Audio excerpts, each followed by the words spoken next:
ऋतं च स्वाध्यायप्रवचने च सत्यं च स्वाध्यायप्रवचने च तपश्च स्वाध्यायप्रवचने च धमश्च स्वाध्यायप्रवचने च शमश्च स्वाध्यायप्रवचने च अग्नयश्च स्वाध्यायप्रवचने च अग्निहोत्रञ्च स्वाध्यायप्रवचने च अतीतयश्च स्वाध्यायप्रवचने च मानुषं च स्वाध्यायप्रवचने च प्रजा च स्वाध्यायप्रवचने च प्रजनश्च स्वाध्यायप्रवचने च प्रजातिश्च स्वाध्यायप्रवचने च.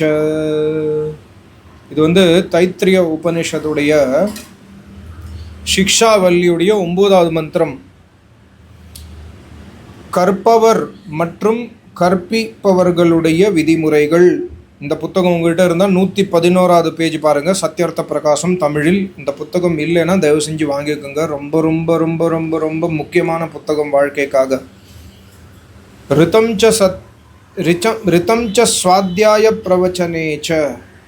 ஸ்வாத்தியாய ஒன்று ஸ்வாத்தியாய படிக்கிறது, இன்னொன்று பிரவச்சன் கற்றுக் கொடுக்கறது. குருநாதர் நமக்கு பண்ணுறது பிரவச்சனம், நம்ம பண்ணுறது ஸ்வாத்தியாய. ஸோ என்ன சொல்கிறாரு? பொருத்தமான நன்னடத்தையுடன் கற்கவும் கற்பிக்கவும், சத்திய நடத்தையுடன் சத்திய கல்வியை கற்கவும் கற்பிக்கவும். ரொம்ப முக்கியமான பாயிண்ட் என்னென்னா, சத்திய கல்வியை நாம் கற்பிக்கவும் சத்திய கல்வியை நாம் கற்க வேண்டும். நம்ம இன்றைக்கி நிறையா விஷயங்கள் சத்திய கல்வியா இல்லையா அப்படின்னு தெரியாமலே நம்ம யூடியூப்பை பார்த்து டிவியை பார்த்து கற்றுப்போம். இது சத்திய கல்வியா இல்லையானே தெரியாது. கற்றுக் கொடுக்குற ஆள் வித்வானாக ட்ரெஸ் போட்டுருப்பார். ஆனால் அவர்கிட்ட நம்ம இந்த விஷயம் சொல்கிறாரு அது அவர் சொல்கிற விஷயம் சத்திய கல்வியா இல்லையா அப்படிங்கிறது நமக்கு தெரியாது. ரிஷி என்ன சொல்கிறாரு? சத்திய நடத்தையுடன் சத்திய கல்வியை கற்கவும் கற்பிக்கவும். ஸ்வாத்தியாயனா கற்றுக்கிறது, பிரவச்சனம்னா கற்றுக் கொடுக்கறது. அப்புறம் தபஸ்வி, அதாவது அறவழி நின்று வேதம் முதலிய சாஸ்திரங்களை கற்கவும் கற்பிக்கவும். வேதத்தை நம்ம கற்றுக்கணும்னா நம்ம அறவழி நடக்க வேண்டும். யார் அறவழி நடக்கவில்லையோ அவன் வேதத்தை கத்துண்டும் பிரயோஜனம் இல்லை. யார் அறம்னா தர்ம காரியத்திற்கு அகெயின்ஸ்டாக யார் வாழ்க்கையை நடத்துகிறாங்களோ அவங்க வேதத்தை கத்துண்டும் பிரயோஜனம் இல்லை, அவங்க கற்றுக் கொடுத்தும் அவங்களுக்கு பிரயோஜனம் இல்லை. ஸோ அதனால் தபஸ்வி, அதாவது அறவழி நின்று வேதம் முதலிய சாஸ்திரங்களை கற்கவும் கற்பிக்கவும். அடுத்தது ரொம்ப முக்கியமான பாயிண்ட் பாருங்கள். தமஷ்ச, புறப்புலன்களை தீய நடத்தையிலிருந்து தடுத்து கற்கவும் கற்பிக்கவும். நம்மளுடைய ஐம்புலன்களை தீய நடத்தையிலிருந்து தடுத்து, தமஷ்சனா, தமம்னா என்ன அர்த்தம்னா வேதத்தில் புலன்களை கட்டுப்படுத்துதல். புலன்களை கட்டுப்படுத்தினாதான் நீ மற்றவனுக்கு ஞானத்தை சொல்லி கொடுக்க முடியும். நீ புலன்களை கட்டுப்படுத்தினாதான் அவங்க சொல்லி கொடுக்குற ஞானம் உனக்கு புரியும். இது ரொம்ப ரொம்ப முக்கியமான பேசிக்ஸ். நம்ம வாழ்க்கையில் ஏன் நமக்கு ஞானம் வரமாட்டேங்கிறது, திருப்பி திருப்பி படித்தாலும் ஞானம் மூளையில் ஏற மாட்டேங்கிறது, இதில் இன்ட்ரெஸ்ட் வரமாட்டேங்கிறது, தினசரி ஹோமம் பண்ணுறதுக்கு சோம்பேறித்தனம் வருது, தியானம் பண்ணுறதுக்கு சோம்பேறித்தனம் வர்றதுக்கான காரணம் என்னென்னா இதெல்லாம் தான். ஏன்னா நமக்கு நன்னடத்தை இல்லாமல் இருக்கிறது, அதே மாதிரி சத்திய நடத்தை இல்லாமல் இருக்கிறது, அறத்தில் நடக்காமல் அறவழி நடக்காமல் இருக்கிறோம், அதே மாதிரி புறப்புலன்களை கட்டுப்படுத்தாமல் இருக்கிறோம். அதனால் அப்படி பண்ணால் புறப்புலன்களை கட்டுப்படுத்தாமல் நம்ம கற்றுண்டாலும் சரி கற்றுக் கொடுத்தாலும் சரி அதில் ஒரு யூஸும் கிடையாது. ரிஷியோட வார்த்தை இது. அப்புறம் சமஷ்ச, அதாவது மனச்சிந்தனையை அனைத்து குற்றங்களிலிருந்து விலக்கி கற்கவும் கற்பிக்கவும். மனசால கூட எந்த குற்றமும் செய்யாதே, புலன்களால் செய்யாத, அது ஒரு பாயிண்ட்டு. அடுத்த பாயிண்ட் என்ன? மனசால செய்யாத. சில பேர் புலன்களால் கெட்ட விஷயங்கள் செய்ய மாட்டாங்க, ஆனால் மனசில் நினைப்பாங்க. ஸோ எங்கள் ரிஷி என்ன சொல்கிறாரு? மனச்சிந்தனையை அனைத்து குற்றங்களிலிருந்து விலக்கி கற்கவும் கற்பிக்கவும். அப்படி நீ கற்றுண்டாதான், அப்படி நீ கற்பித்தால்தான் உனக்கு புத்தியில் அந்த ஞானம் ஏறும். அப்புறம் பாருங்கள், அக்னயக ஆகாவனீய முதலிய அக்னி மற்றும் வித்யுத் முதலியவற்றை அறிந்து கற்கவும் கற்பிக்கவும். ஆவானீய அக்னின்னா இந்த ஹோமகுண்டத்தில் எரியிற அக்னி பேர் ஆகாவனீய அக்னி. எந்த அக்னி மூலமாக நம்ம ஆவுத்தி போட்டு இறைவனை உபாசிக்கிறோமோ, இப்படி ஓம் பூர்புவஸ்வ ஸ்வாஹா சொல்கிறோமோ, அந்த அக்னி பேர் ஆகாவனீய அக்னி. அதே மாதிரி கார்ஹபத்திய அக்னின்னு ஒன்று இருக்குது, சப்ய அக்னின்னு ஒன்று இருக்குது. வேதத்தில் டிஃப்ரெண்ட் அக்னி இருக்குது. சப்ய அக்னினா சபையில் உட்காந்துட்டுருக்கோம், குருநாதர் முன்னாடி உட்காந்துட்டுருக்கோன்னா குருநாதர் பேசும்பொழுது ஒரு ஹோமகுண்டம் எரிஞ்சுட்டே இருக்கும். நீங்கள் எந்த ஆச்சாரியர்கிட்ட போய் ஆசிரமத்தில் பார்த்தாலும் இன்றைக்கும் சரி பழைய காலத்துலேயும் சரி பிரவச்சனம் நடக்கும்பொழுது சப்ய அக்னின்னு ஒரு அக்னி எரியும். அதாவது ஒரு ஹோமகுண்டத்தில் நெருப்பு எரிஞ்சுட்டே இருக்கும். அக்னி சாட்சியாக குருநாதர் நமக்கு ஞானத்தை கொடுப்பார். சப்ய அக்னின்னு பேர். சபையில் இருக்கும் அக்னி பேர் சப்ய அக்னி. அகாவனி அக்னினா எந்த அக்னியில் ஆவுத்தி போட்டு இறைவனை அழைக்கிறோமோ அந்த அக்னி பேர் அகாவனி அக்னி. அதேமாதிரி கார்ஹபத்திய அக்னின்னு ஒன்று இருக்குது. டிஃப்ரெண்ட் அக்னி இருக்குது. ஸோ ஆகாவனிய முதலிய அக்னி மற்றும் வித்யுத்னா வித்யுத் முதலியவற்றை அறிந்து, வித்யுத்னா எலக்ட்ரிசிட்டி நாலேஜ் தெரிஞ்சுக்கணும். எந்த இடத்துல எலக்ட்ரிசிட்டி யூஸ் பண்ணோம், எந்த இடத்துல விளக்கு யூஸ் பண்ணோம், எல்லா நாலேஜும் நமக்கு தெரியணும். அப்புறம் அக்னிஹோத்திரம் செய்து கொண்டு கற்கவும் கற்பிக்கவும்.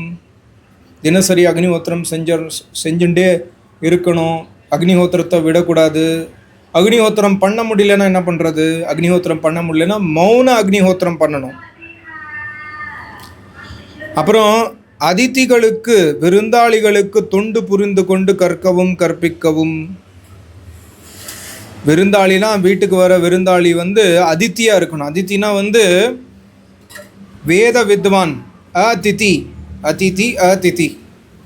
இறைவனுக்கு அதித்தின்னு ஒரு பேர் இருக்குது, குருநாதருக்கும் அதித்தின்னு பேர் இருக்குது. சொல்லாமல் கொள்ளாமல் திடீர்னு ஒரு நாள் குருநாதரோ இல்லாட்டி ஒரு யோகி தபஸ்வி நம்ம வீட்டுக்கு வந்துட்டாங்கன்னா அவங்க அதித்தி.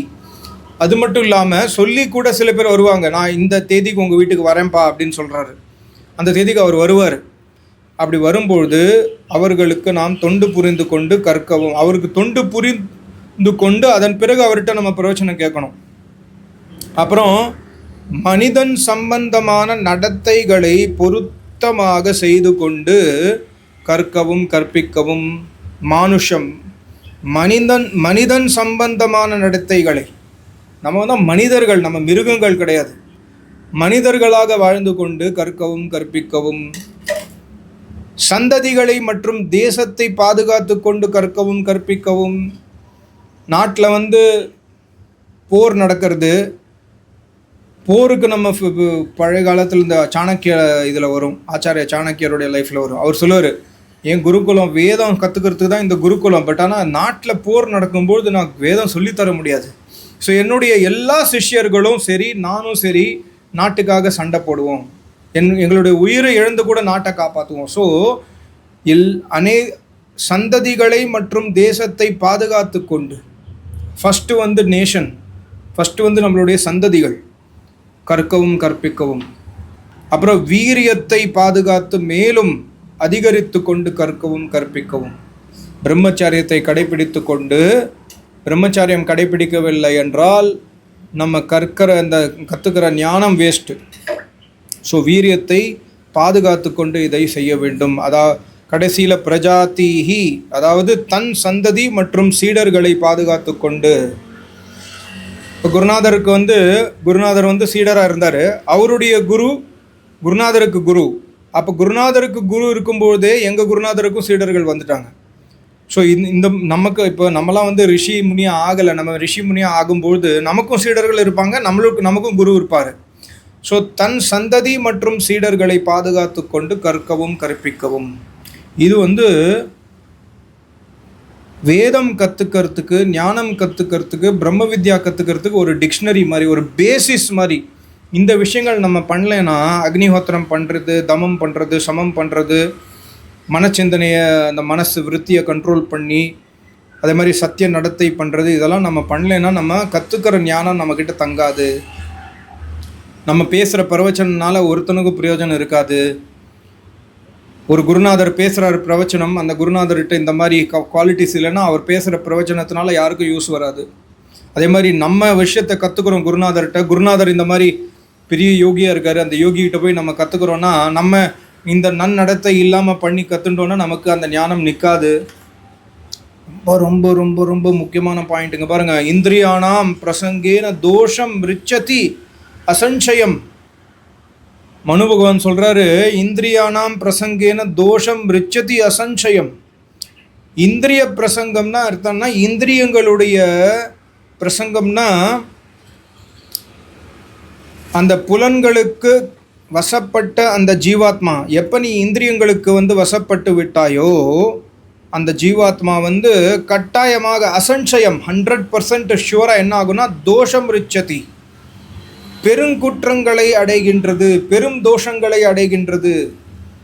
இந்திரியங்களை நம்ம புலன்களை வசப்படுத்தாமல் விட்டுவிட்டால் அந்த ஜீவாத்மா என்ன ஆகும்? ஜீவாத்மாவோட கண்ட்ரோலில் புலன்கள் இருக்கணும், ஆனால் இன்றைக்கி புலன்களோட கண்ட்ரோலில் ஜீவாத்மா இருக்குது. ஸோ நம்ம எல்லாருமே அசஞ்சயம் மகரிஷி சொல்கிறார், மகரிஷி தயானந்தரும் சொல்கிறாரு, மகரிஷி மனு பகவானும் சொல்கிறாரு, அசஞ்சயம் தோஷம் ரிச்சதி. கண்டிப்பாக நீ பெருங்குற்றங்களை பெருந்தோஷங்களை அடைவார். அதே மாதிரி சனிம் ச நியம்ய தூ தான் ஏவ தத சித்திம் நியச்சதி. ச நியம்ய, அதே நியம்னா புலன்களை நீ தன்வசப்படுத்தி விட்டால் 100% சித்திம் கச்சதி, நீ சித்த யோகியாக மாறிவிடுவாய். சித்த யோகியாக மாறுறதுக்கு இந்த 2 விஷயம் நமக்கு ரொம்ப முக்கியம். இந்திரியங்களை கண்ட்ரோல் பண்ணணும். இந்திரியங்களை கண்ட்ரோல் பண்ணுறது ரொம்ப ரொம்ப ரொம்ப ரொம்ப கஷ்டமான காரியம். இதுக்கு முன்னாடி நான் பகவத்கீதை வீடியோ போட்டேன் பாருங்கள், அதுலேயும் பாருங்கள். நம்மலாம் இப்போ நான் பேசுகிறேன், பட் இந்திரியங்களுக்கு இன்னும் கண்ட்ரோலில் வரல, ரொம்ப வருஷம் ஆகும், பரவாயில்ல, ஆனால் முயற்சி பண்ணணும். இந்திரியங்கள் கண்ட்ரோல் பண்ணுறதுனா வெறும்னு காம உணர்ச்சி மட்டும் இல்லை, இந்திரியங்களில் சாப்பாடு கூட சேரும், இந்திரியங்களில் கேலி பேசுறது கூட சேரும், இந்திரியங்களில் வம்பு கேட்கறது கூட சேரும், இந்திரியங்களில் சினிமா பார்க்குறது கூட சேரும், இந்திரியங்களில் எல்லா டேஸ்ட்டாக சமைச்சு சாப்பிட்றதும் சேரும். ஸோ இந்திரியானாம் பிரசங்கேன தோஷம் ரிச்சதி அசஞ்சயம். ஞாபகம் வச்சுக்கோங்க, அசஞ்சயம்னா 100% சந்தேகம் இல்லாமல், 1% கூட சந்தேகம் இல்லை, 100% கட்டாயமாக சந்தேகம் இல்லாமல் நீ தோஷத்தில் ஈடுபடு, உனக்கு தோஷம் சேரும். வேறு எந்த தோஷமும் கிடையாது, செவ்வாய் தோஷம் அந்த தோஷம் இந்த தோஷம் கிடையாது. தோஷம்னா என்ன? இந்திரியானாம் பிரசங்கேன, இந்திரியங்களை புலன்களை நீ வசப்படுத்தவில்லை என்றால் நீ உனக்கு தோஷம் உள்ளது. ஸோ அந்த தோஷத்தை நம்ம நிவர்த்தி பண்ணோன்னா நியம், அதை அதை கண்ட்ரோலில் கொண்டு வரணும். இந்திரியங்களை கண்ட்ரோலில் கொண்டு வரத்துக்கு நிறைய விஷயங்கள் நான் போன வீடியோவில் சொல்லியிருந்தேன், பாருங்கள், கண்டிப்பாக உங்களுக்கு யூஸ் ஆகும், எனக்கும் யூஸ் ஆகும். நான் சொல்கிற ஒவ்வொரு வார்த்தையும் உங்களுக்கு மேலே எனக்காக நான் சொல்லிக்கிறேன். உண்மை இதுதான் உண்மை. நான் இப்போ இந்த வீடியோ பண்ணணுன்னு ஆரம்பித்தேன். நான் ஆக்சுவலாக வீடியோ பண்ணுறது முதல் அத்தியாயத்தில் இறைவனுடைய நாமங்களை பற்றி நான் சொல்லிட்டு ஆரம்பித்தேன். பட் சடனாக இந்த பேஜ் 111 வந்தது. 111வது பேஜ் நான் இவ்வளோ நாளாக படிக்கலை. அது படித்த உடனே ஆடிட்டேன், என்ன வார்த்தை சொல்லியிருக்காரு ரிஷி. ஸோ அது படித்தோன்னே அப்புறம் அடுத்த 115வது பேஜில் இந்த இந்திரியானம் பிரசங்கியான ஸ்லோகம் சரி, நான் இதை எனக்காக நான் சொல்லிக்கிறேன். எனக்காக சொல்லும்பொழுது உங்களுக்காக ஒரு வீடியோவும் பண்ணலான்னு ஒரு ஐடியா, அவ்வளோதான். நான் பர்ஃபெக்டெலாம் கிடையாது, அதே மாதிரி நீங்களும் பர்ஃபெக்ட் கிடையாது, இட்ஸ் ஓகே. பட் ஒரு சமயத்தில் நம்ம பர்ஃபெக்ஷனை நோக்கி நடக்க வேண்டும். விஸ்வானி தேவ சவிதர் துரிதானி பராசுப யத் பத்ரன் தன் ஆசுவ.